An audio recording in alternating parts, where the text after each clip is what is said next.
Rain washed away Tuesday night's game between the Orioles and the Blue Jays, but between the claiming of Corbin Martin and some performances from Triple-A pitchers, still plenty to talk about coming up on this episode of the Locked On Orioles podcast.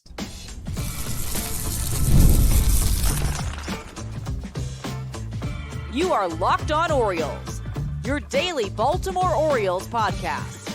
Part of the Locked On Podcast Network, your team every day.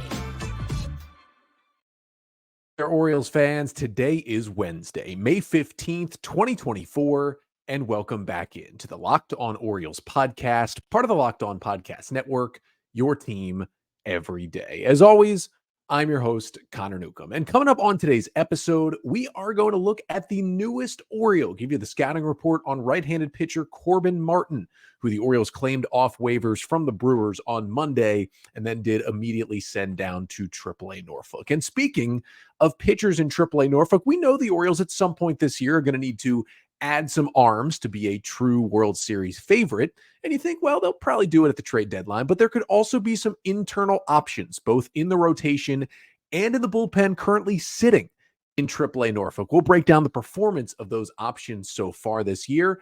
That's all coming up on this episode of the Locked On Orioles podcast, which is brought to you by eBay Motors. From brakes to exhaust kits and beyond, eBay Motors has over 122 million parts to keep your ride or die alive. With all the parts you need at the prices you want, it's easy to bring home that big win. Keep your ride or die alive at ebaymotors.com. Eligible items only, exclusions apply. eBay guaranteed fit, only available to U.S. customers. So, of course, no baseball game to talk about. Orioles and Blue Jays game 2 of the 3-game set was rained out on Tuesday night. Now, I figured because it was already a scheduled day game for Wednesday, they just go with a straight doubleheader on Wednesday to finish the series. But more than likely because of Blue Jays travel plans, it was a day game because it was a getaway day for the Blue Jays. It will instead be a straight doubleheader played on Monday, July 29th, with the first pitch at 3 o'clock that day between the O's and the Jays. So this will just become a 2-game series. Now, what I'm interested in is if the Orioles do lose today, the day game against the Jays, does the sweepless streak end? Or would we have to wait until game 1 of the doubleheader on July 29th? And would that game count towards this series? Or would that next series become a 4-game series and this one is a 2-gamer? Hopefully they just win Wednesday, so we don't have to talk about it anyway. But even with no baseball game Tuesday after the O's fell to the Jays in extras on Monday, we've still got plenty to talk about. And let's start with Corbin Martin, the one roster move the Orioles made Monday that I did not really get to on Tuesday's episode. Talked about Kyle Stowers being called up, talked about Austin Hayes being activated, Ryan McKenna being DFA'd, and Heston Kjerstad being sent back down to Triple-A. But the Orioles also claimed right-handed pitcher Corbin Martin off waivers from the Brewers on Monday. Now, at the time of the claim, the Orioles had an open spot on their 40-man roster, and Martin came in and he made it a full 40-man roster. Now, later in the day, the Orioles did DFA Ryan McKenna to make room for Austin Hayes on the roster. So the 40-man roster is back down at 39 players. There's one open spot. I say that because it's always good to have an open spot. And our old buddy Yohan Ramirez was just DFA'd by the Mets again on Tuesday. If you're looking for the Orioles to potentially fill that spot, would not be super surprised if Yohan Ramirez is that guy. The Mets also DFA Joey Wendell, maybe another interesting infield option for the O's. Either way, they do have an open spot. And the big thing with getting Corbin Martin is he does have options. He currently is in his final option year, which means the O's could bring him in and just immediately send him to Triple-A Norfolk, and that is exactly what he did. The Tides were also rained out on Tuesday. They're going to play a doubleheader here on Wednesday. So if Martin got to Norfolk in time, he may even pitch in that doubleheader for the Tides today, but he is on the 40-man roster, but is not on the active roster. Now, who is right-handed pitcher Corbin Martin? Well, he's a 28-year-old righty who was DFA'd by the Diamondbacks all the way back on April 14th. He began this year with Arizona, the team he spent the last few years with. He was then claimed by the Brewers, stayed with them for less than a month in Triple-A, and then was DFA'd by the Brewers last week while he was pitching in Triple-A. His time in Triple-A with the Brewers did not go well. He made 9 appearances, and in 10 innings, he allowed 8 earned runs on 11 hits with 10 strikeouts, 13 walks in 10 innings, and 2 homers allowed at the Triple-A level. Now, He isn't getting hit hard. Just a 30% hard hit rate would be easily in the top 50 of Major League Baseball pitchers right now. That's pretty good. Really the 2 homers, but it's just when you walk 13 batters in 10 innings, no matter how good you are otherwise, your ERA is going to be high. That is just pretty bad, honestly. Now, what does the stuff look like? Well, it's a fastball around 95. It's been a solid pitch for him. He's got a slider at 91 that he does like to throw. Really hard slider, almost looks like a cutter. Then there is a changeup, which has kind of been the bread and butter best pitch for him throughout his career. That changeup is at 90 miles an hour, hardest ever thrown. Also has a 43% swing and miss rate, which is pretty good, but he's not throwing it that much. Orioles will probably want him to throw it more. I bet that's the number one change the Orioles make. And he also has a curveball at 85 that he'll drop in there a little bit. It's really like a get me over pitch, not really a swing and miss pitch for Corbin Martin. Now, Martin has been in the big leagues before, despite the fact that he was in Triple-A this year. He last pitched in the major leagues in 2022 with the Arizona Diamondbacks. Didn't pitch much that year, 7 appearances, 2 starts, had a 4.84 ERA in 22 1/3 innings at the big league level with Arizona in 2022. His stuff looked fairly the same, although all the secondaries were much slower the last time he was in the bigs. He's kind of made the slider harder and the changeup harder, and he's honestly throwing his fastball harder right now, which is nice to see because Martin did not pitch at all in 2023. He was still with the Diamondbacks. He was trying to make their opening day roster.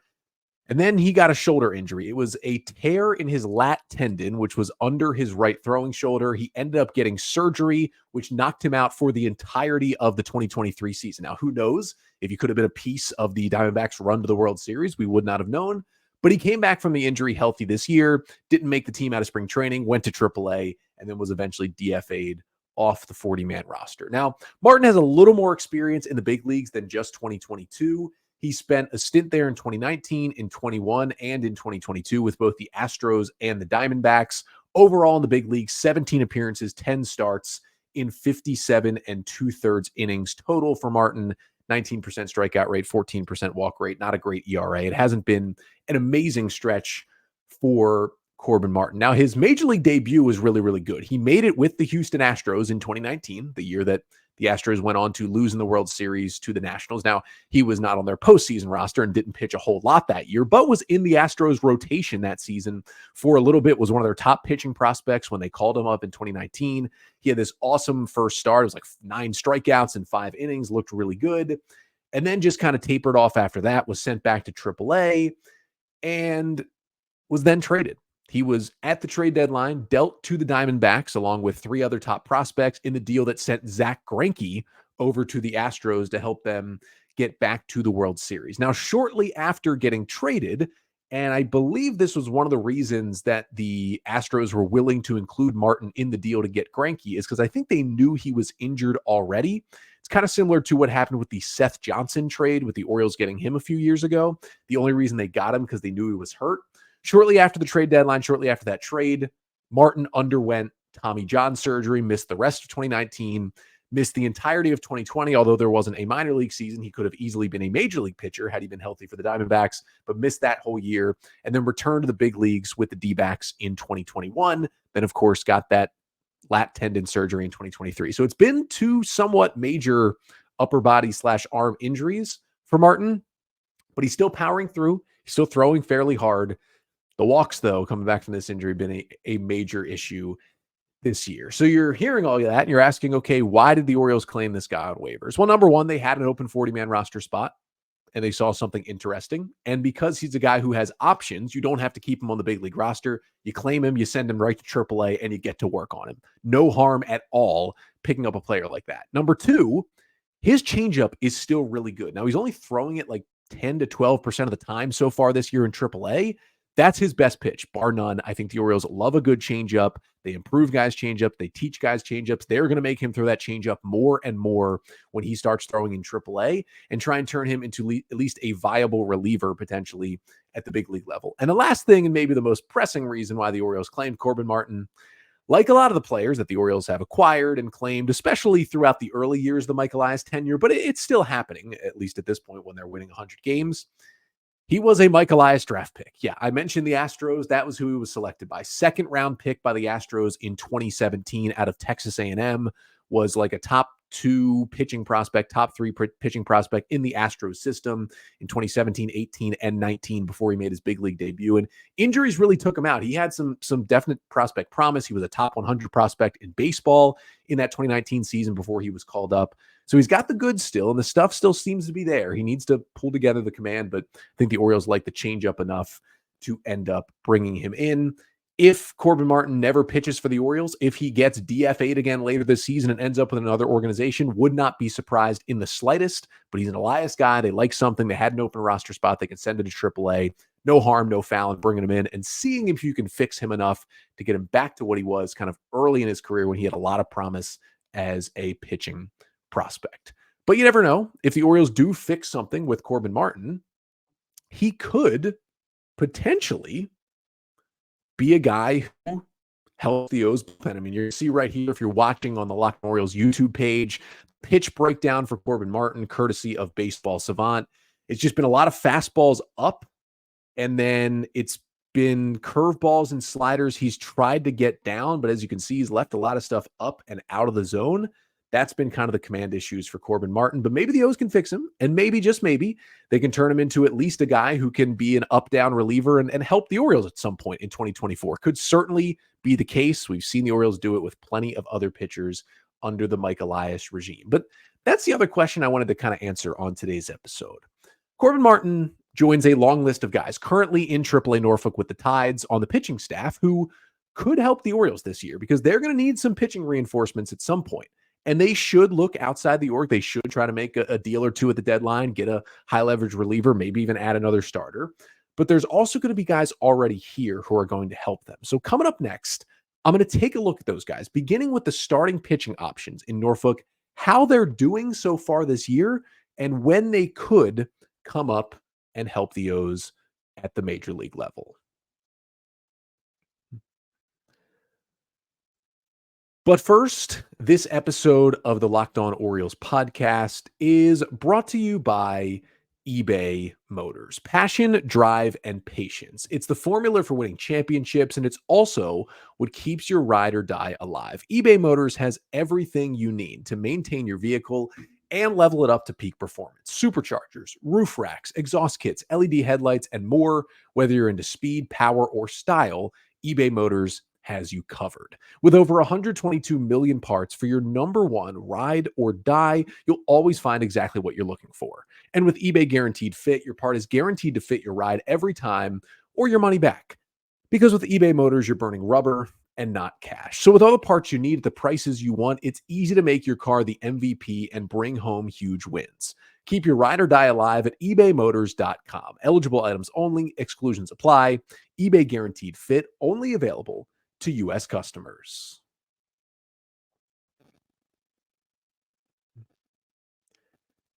So as the Orioles end up getting an impromptu day off on Tuesday after the rainout in their game with the Blue Jays, talking about some different things on the podcast today, including who the reinforcements are at the AAA level for the Orioles, because they're going to need some pitching reinforcements at some point this year, especially in the bullpen, and it's always good to look down there. But I first wanted to look at the starting pitchers because I think we feel pretty good about the O's rotation right now, and that's even without Grayson Rodriguez. Now, Brandon Hyde did say on Monday that it's possible Rodriguez returns off the injured list to start one of the games against the Mariners this weekend. Now, Rodriguez is actually eligible today. This is the first day he's eligible to come off the 15-day IL. Orioles have already said that Kyle Bradish will start today's game. He was supposed to start Tuesday. So in theory, Cole Irvin would then be pushed to Friday night after the O's have the scheduled off day on Thursday. And then maybe you could see Grayson in that Saturday game 2 of that series. But the O's still could use some starting pitching help from the inside at some point. You always need more than 5, 6, 7, 8, even 9 starters at times to get through a 162-game big league season. The O's are only 40 games in at this point. So I wanted to talk about those kind of 3 top starting pitching prospects that are in AAA Norfolk this year. The first one is Chayce McDermott, 25-year-old righty, who I think a lot of people believe is the top pitching prospect in the Orioles system right now. So far in AAA Norfolk this year for McDermott, he's got a 3.00 ERA in 33 innings. He's allowed 23 hits, 33% strikeout rate is elite, 17% walk rate is the highest of his minor league career and has been fairly concerning so far this year. Now, it's been impressive that despite a 17% walk rate, He's got an ERA of 3 so far through 7 starts this season. He had a perfect game that he took into the 7th inning in his most recent start, but it's still something to look at. Now, what does McDermott have? It's a fastball at 94. It's a really, really good cutter at 85 that only has 2 hard hit balls against it and a 47% whiff rate. And that is the pitch you really want to look at. Now, it's shown as a cutter. It's really just a hard slider. That's what McDermott's pitch is. And that is the thing that gets him through lineups. And even though it doesn't have perfect command, like a lot of his pitches, I mean, he does struggle with walks. This is kind of how he throws that cutter. You can see it right here if you're watching on our YouTube page. That red zone right there, 42, just a gigantic chunk of his cutters are either down and into lefties or down and away from righties. And what does he get? He gets a lot of swings and misses and a lot of soft ground balls when he throws that. It's actually pretty remarkable when you look at kind of the breakdown of Chayce McDermott and the cutters that he has thrown this year. He has only allowed 2 hard hit balls against his cutter. In fact, only 7 times has his cutter been even put in play so far this season. And this is his number 2 most used pitch behind his fastball. And it's been put in play 7 times for 2 hard hit balls. It has been a dominant pitch. 47% whiff rate is elite on that thing from Chayce McDermott. He also has a changeup, which I really like. It's got a 41% whiff rate. It works against lefties. The cutter works against lefties as well. And then he has a curveball and he has a slider. Curveball at 76, slider 81 that he uses less and less. They're not really swing and miss pitches for him, but he'll toss them in there and they'll help him at least get some called strikes when he can command them. The thing that I like about McDermott long-term is that he's got a good velocity fastball that he likes, but he has this cutter that works against lefties and righties. And then he has the changeup, which really neutralizes lefties. He has pitches to get righties and lefties out, which helps you be a starter long-term. But for McDermott, the walks are an issue. Now, he came up to Triple at the end of last year, sub ERA. The walks were actually down. Things were looking really good. He came into this year like, hey, if he steps it up early in the year, he could be in the big leagues. The stuffs look good. The strikeouts have been there. They've been great. The ERA has been great. He's limiting damage, but he's walking way too many guys. This walk rate is not going to get you to the major league level. 17% is more than double the league average for a walk rate for a pitcher. That is not good. He needs to get that down. And that tells me 2 things. 1, it's going to be a while before he starts a game for the Orioles. But 2, the stuff is so good that if the Orioles do need more bullpen help, probably in the second half of the season, and it's all going to depend on what the Orioles do at the trade deadline to add to this bullpen, to me, Chayce McDermott feels like the perfect DL Hall type, a guy who you still feel long-term is a starter for you, but right now you can bring him up in the second half and have him help you as a reliever. So do not be surprised if we get to, let's say, July, right around the All-Star break, and you start to see McDermott throwing shorter and shorter outings. Like his starts in Norfolk go from 6 innings to 5 innings to 4 innings to 3 innings, and then he's like consistently throwing 2 innings out of the Norfolk bullpen. And then by August, he's called up to the Orioles pen because they want to get him used to a bullpen role. I think he could be a huge weapon out of the pen for the Orioles late this year. Something to watch with Chayce McDermott. Now, the next guy is Cade Povich, and he has been one of the best pitchers in all of Triple-A baseball this year. 24-year-old left-hander who has just been dominant. 41 2/3 innings in Triple-A this year. Povich has a 2.16 ERA with a 34% strikeout rate, even better than McDermott, and a 10% walk rate that, while still is not amazing, is way better than what McDermott's doing in terms of his command for the left-hander. Now, it's more of a kitchen sink approach for Povich. Doesn't mean his pitches aren't good. His fastball, he needs a little better command on that pitch at 92, but he's got a good cutter at 89, jams in righties, got a good changeup at 85, kind of away to righties. Then he's got a big curveball at 76 and an interesting sweeper at 82 that he throws to lefties that has a 38% whiff rate. Povich needs to refine command on his fastball a little bit and on all of his pitches in general. It's not nearly as much of an issue as it is for McDermott right now, but he's got to refine it. And he's got to find out what's going to be that true whiff pitch. Now, right now for him, it seems to be, at least it's the sweeper against lefties. And then he wants it to be the changeup against righties, but he really hasn't gotten swings and misses on that changeup this year. So he's got to find a whiff pitch against righties. Once he gets that, I'm fairly certain that Cade Povich will start at least a handful of games for the Orioles at some point this year. They're going to need starting pitching. I don't think it's going to be soon. The Orioles have so many options right now. Rodriguez coming back. You still have Albert Suarez on the roster. When Grayson comes back, the Orioles are going to have 7 legitimate starting pitchers on the big league roster. So it's not like they're going to be calling out to Cade Povich in the next couple of weeks, But you get into the second half of the season, the O's need some starters. I don't know if I see him the same as McDermott, where he like comes into the bullpen, but I could definitely see him starting at some point. And it's just been a phenomenal beginning to the year for Cade Povich. I think for him, we get to 2025, he could be a huge part of this Orioles rotation. And the last guy to get to is Justin Armbruster. Really good story. Got to Triple-A. Wasn't a very high draft pick in 2021. It's just been a bad start to the year for him. 25 and 2/3 innings. He's got a 9.47 ERA, 31 hits, 30 strikeouts, but 18 walks. He's still getting a good whiff rate on his curveball, but the other stuff, the command is just all over the place. He does not look like the same pitcher we saw in Bowie and Norfolk in previous years. Even if things turn around big time, he's well behind Povich and McDermott and other relievers in the pecking order. I just don't think we'll see Armbruster in the big leagues in 2024. He is, like Povich and McDermott, Rule 5 draft eligible this winter. Povich and McDermott, even if they don't get to the leagues, are easy adds to the 40-man roster. Armbruster is a much different conversation. That's going to be a really tough call for the Orioles. Not helping his case so far this year, but I know he's got good stuff, and hopefully he does turn it around. But those are the starting pitching options, and they could even help the Orioles out of the bullpen. But there's a lot of relievers who are currently in AAA. A lot of them are already on the 40-man roster that could be shuffled through at some point to help this Orioles bullpen. And while the bullpen's been good overall, we know it has some holes, it has some cracks, and there's some of these guys who are going to get a chance to try and fill those holes. So which of these guys will it be? Well, I'll break down kind of all these guys in the Norfolk bullpen, how they're doing, what their chances are, what they do well. That's coming up next to finish off the pod.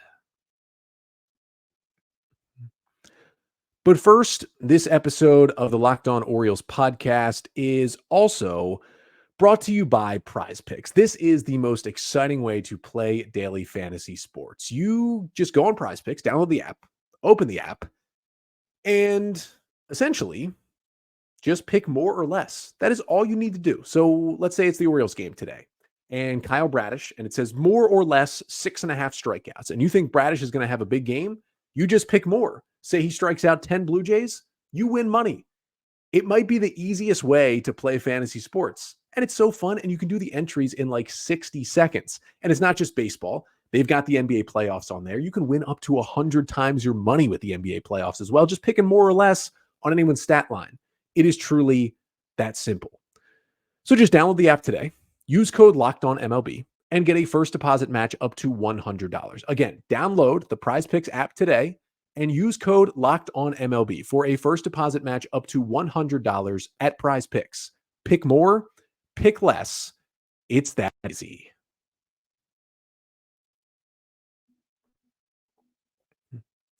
So we talked about the starters in Norfolk who could help the Orioles at some point this year. Now let's dive into the bullpen, because not only do the Orioles need probably a little bullpen help, there's also, you're always churning guys out of the pen. Now the O's have way less optionable relievers than they usually have, which is why we haven't seen some of these guys up in the majors yet through 40 games, but a lot of them will be there. And I'm just kind of going in order by how many innings so far they have thrown in the minors for the Orioles. So let's start with Nick Vespi, the left hand. We know him well. He is on the 40-man roster. He has already been up once this season to begin the year because Jacob Webb was on the paternity list, but then he went right back down to AAA.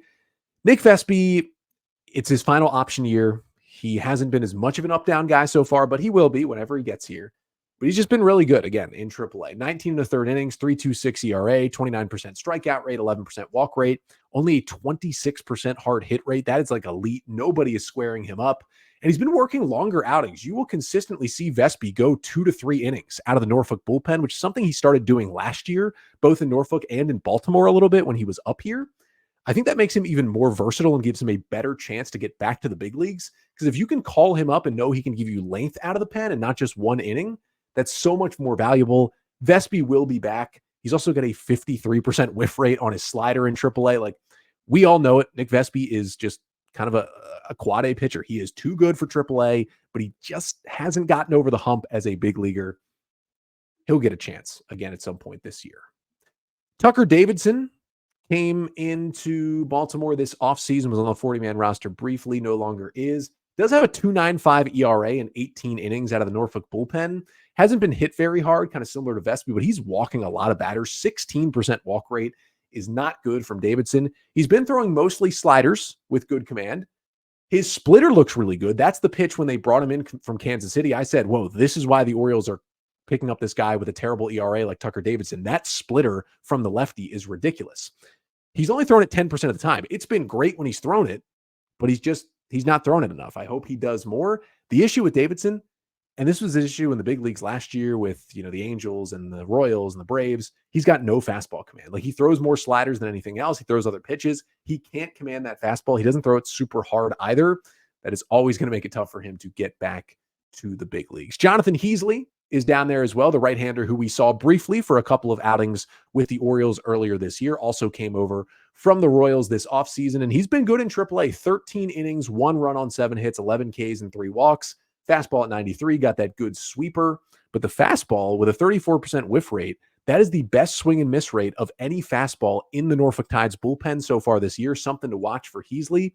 Because he can also give you length, could even start a game for you if you need it. I'm certain he's going to be back in Baltimore at least one more time this year and might get another chance to stick in the Orioles bullpen. My favorite waiver wire pickup of the offseason is the left-handed pitcher Matt Crook, who, just like Heasley and Vespi, is also currently sitting on the 40-man roster with options. 3 runs allowed on 12 hits and 12 2/3 innings in Norfolk. 14 strikeouts is good. 8 walks is bad. 24% hard hit rate is elite. He's allowing basically the softest contact in that Norfolk bullpen. He throws a fastball at 89 and a crazy sweeper at 81 that gets all these swings and misses, but his command is just not there. If he can get the walks down, he pitched a little bit in the big leagues with the Yankees last year. He is a big league reliever. The stuff, despite not having the velocity, has insane movement. Nobody can square it up. Everybody swings and misses. He's just got to be more in the strike zone with that sweeper. If he can figure that out, I am a big Matt Crook believer. He is going to be in the big leagues. He's just got to get that sweeper command down. It's been better at times. Got to figure it out. But when he figures it out, it is going to be fun to watch. We're just kind of waiting for that at the moment. Next one is our old friend Bryan Baker. Yep, still on the 40-man roster, still in Triple-A Norfolk with options. 12 1/3 innings this year. I have been a large believer of Bryan Baker, even when he has struggled at the big league level. I've said the stuff is there, the stuff is there, the stuff is there. The stuff is still there. I think, mark it down, Wednesday, May 15th, 2024, I am officially off the Bryan Baker train. It took probably longer than anyone else who follows the Orioles. 12 1/3 innings, 11 runs, 12 hits. 17 Ks, really good, 9 walks, bad. He just doesn't have command. He's got good stuff. The fastball's good. The cutter's good. The changeup's awesome. He's throwing it more this year after he basically gave it up last year. He's got a 62% swing and miss rate on that changeup in Triple-A. That is like crazy elite. Even though it's his third pitch, that is crazy elite. That is the difference maker for Baker. If he can throw that changeup anywhere close to the strike zone, he's a major league reliever. If he can't, he's a Triple-A guy. He's a Triple-A guy right now. I want to see more changeups. I don't know. Maybe we'll see him back this year. I think I'm off the train for the first time, though. Wanderson Charles, right-handed pitcher, not on the 40-man roster, but a lot of people love Wanderson Charles. 12 innings, 6 hits, 6 runs, not good. 13 Ks, that's good. 10 walks, yikes. 10 walks in 12 innings for Wanderson Charles. Listen, he throws this cutter at 88. It's a hard slider. It's a ridiculous pitch. It's got a 54% whiff rate. And he pairs it with a fastball that averages 98 miles an hour and is regularly up to 100. It should be good, but his fastball, it's a bad fastball shape. It's too flat. It doesn't have movement. He doesn't get swings and misses despite the velocity. It gets hit even by Triple-A hitters. Now, that cutter is a crazy elite pitch, but he's got to command his stuff better. He's got to figure out that fastball. He's got at least a pitch that can get into the big leagues. He might have to figure out a second one to really get him into the Baltimore bullpen. I'm kind of cooling a little bit on Charles getting into the Orioles bullpen this year. Then there's Caleb Ort, brought over on waivers from the Red Sox and other teams this offseason. Frankly, hasn't been good. He's getting smoked. 11 runs in 10 1/3 innings. His fastball, although it's at 96, has a 62% hard hit rate against it. If you had to say, Connor, guess the next Oriole to get DFA'd off the 40-man roster, it's Caleb Ort. Not going well. Last two guys, number one is Cade Stroud. Kind of an interesting right-handed relief prospect that just last week got called up from AA Bowie to Triple-A for the first time in his career. Stroud had been great in Bowie. No earned runs in 10 1/3 innings, 11 Ks, 1 walk. Gets called up. 2 innings so far for the Tides, 1 hit, 1 run, 4 Ks, and no walks. It's a four-seam fastball. He throws a little bit. It's got high velocity, but then it's a 93-mile-per-hour cutter, which is a pretty impressive pitch and an interesting sweeper. Intrigued by Cade Stroud, not on the 40-man roster, but intrigued by him. Keep your eye on him. And then the last guy we got to talk about, remember, Dillon Tate is back down in Triple-A Norfolk. Got optioned a few weeks ago, back on April 29th. Since going down there, Tate has only pitched in 3 games for Norfolk. May 4th, May 8th, and May 11th. He's only pitched 3 times. 3 innings, 2 runs, 3 hits, a strikeout, no walks, and a hit batter. The Orioles are clearly trying to work on stuff with Tate outside of his game outings. They're trying to work on stuff on the side, which is why he's not really pitching that much out of the pen. He'll have to get into games more consistently before the O's are ready to bring him back. I am super confident Dillon Tate will be back in the big leagues at some point this season. But the fastball being 91, 92, it's been 92 in his AAA outings. That's concerning because we're used to 95, 96 from Dillon Tate. We know he didn't end up getting surgery with the elbow and forearm issues last year, but it clearly took something away from his velocity. We'll continue to monitor Tate. He'll be back. I don't know if he'll ever be the same Dillon Tate. We shall see. The velocity looked good in the offseason and spring training, and then just kind of ticked down as the season went on. They're clearly trying to work on that in Norfolk. And again, he will be back with the Orioles. But that's kind of a look at the Norfolk bullpen right now. If you're wondering, okay, I really want the Orioles to trade for a reliever at the deadline, but what can they do now to help out? Those are the guys now. Again, Vespi we'll see. I think Heasley we'll see again. I think they'll just give Matt Crook a chance at some point, and I do think we'll see Dillon Tate again. Other than that, anybody could pop and come up, and I do think we'll see Chayce McDermott and Cade Povich a little bit as well. You need a lot of pitchers to get through a full season. It's only 40 games so far. Guys are going to get hurt. Guys are going to struggle. You need a lot of pitchers. The O's have a little more depth than they're actually used to currently on that pitching staff in AAA Norfolk. But that'll do it for today's episode. Thank you so much for tuning in. We'll be back tomorrow, and hopefully we will have a baseball game to talk about. It is what was supposed to be game 3 between the Orioles and the Blues, and will just be game 2. Little day game matinee, 12:35 start. Kyle Bradish was supposed to start Tuesday. He'll go to the Wednesday start. The Blue Jays have not yet named their starter. It was supposed to be Kikuchi for the Wednesday game. It was supposed to be Bassett on Tuesday, so it's going to be one of those two. We'll see who does get that Wednesday start. I'll be back Thursday to recap that game between Baltimore and Toronto. Also, make sure you are leaving a 5-star rating and a review wherever you listen, and like, comment, and subscribe to the Locked On Orioles podcast on YouTube. We are creeping very close to 7,000 YouTube subscribers. Please go subscribe to help me out. If I do get to 7,000 subscribers, we will do a fun giveaway, something behind me that's on the wall or on the shelf. I'm going to give away, but you have to be subscribed to the podcast on YouTube to win the giveaway. And the giveaway is going to be in tandem with a special episode next week. Late next week, coming up, my 1,000th, that's right, 1,000th episode hosting the Locked On Orioles podcast. Crazy it's been that many, but we'll celebrate that next week. So make sure you are subscribed to the podcast on YouTube so you can learn everything about that giveaway. But again, back tomorrow recapping hopefully a game that is played. Let's be a weatherman for a second. Ooh, okay, there is more rain in the forecast for Wednesday. Looks like mostly in the morning. Hopefully it holds off so we can play a baseball game. We will see. Either way, I'll be back on Thursday. But until then, I'm Connor Newcomb, and this has been the Locked On Orioles podcast, part of the Locked On Podcast Network. Your team every day.